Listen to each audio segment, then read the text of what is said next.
Today, we're going to dive into ADHD, but not just as a label. We're going to try to see the world through a child's eyes to really get what they're experiencing. And by the end, you'll walk away with some practical, really supportive strategies. So let's get right into it. Imagine for a second that you're trying to listen to just one person, but there are a dozen other conversations happening all around you, all at the same volume. That's kind of what daily life can feel like for a lot of kids with ADHD, just a constant storm of sights and sounds and ideas. So we're here to figure out the tools that can help them navigate that storm and find a little bit of calm. So, where do we even begin? Well, first things first, we need to understand what we're actually talking about. Just giving this experience a name is a huge first step. It's what takes us from feeling confused to having some clarity. And that's what lets us start providing real, effective support. Okay, let's look at the official definition. The key thing to notice here is that it's not about being bad or misbehaving. It's about a very specific pattern of challenges that get in the way of goal-oriented tasks. The three big words to remember here are impulsivity, excessive motor activity, and difficulty sustaining attention. Really, those are the three pillars of ADHD. Let's take a closer look at those three pillars. So, inattention. It isn't about deliberately ignoring someone. It's more like having, a dozen different browser tabs open in your mind at all times, and they're all playing videos. Then there's hyperactivity. This isn't just being full of energy. It's like an internal motor that is always running. And finally, impulsivity. That's the struggle to find the pause button between having a thought and acting on it.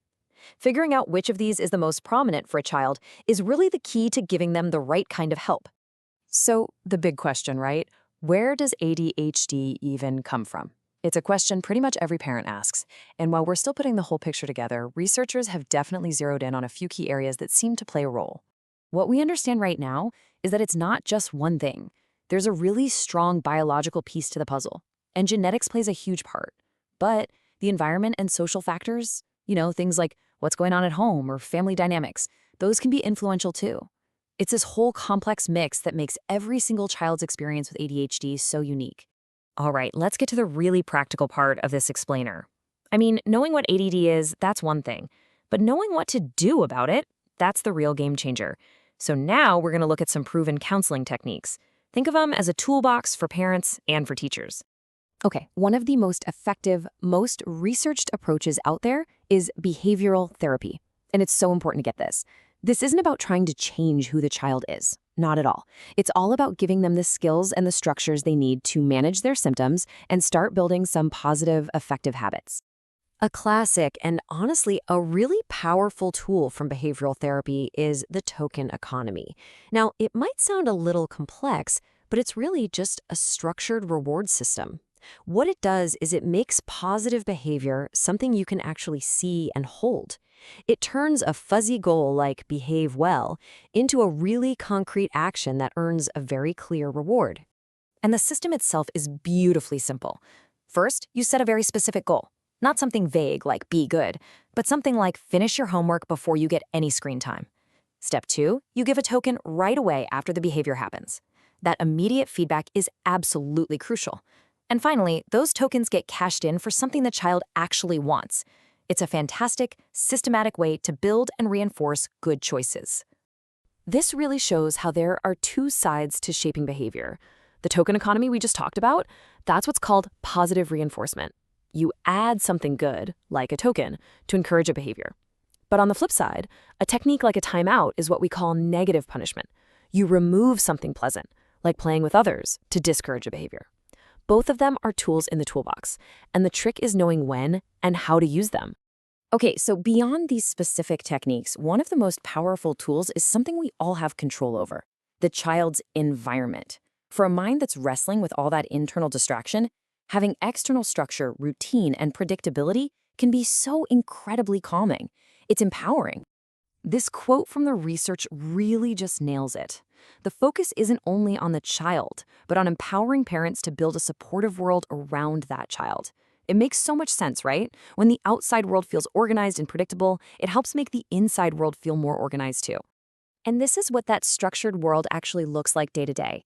We're talking about consistent routines for waking up, for homework, for bedtime. It means having simple, clear rules that are easy to remember.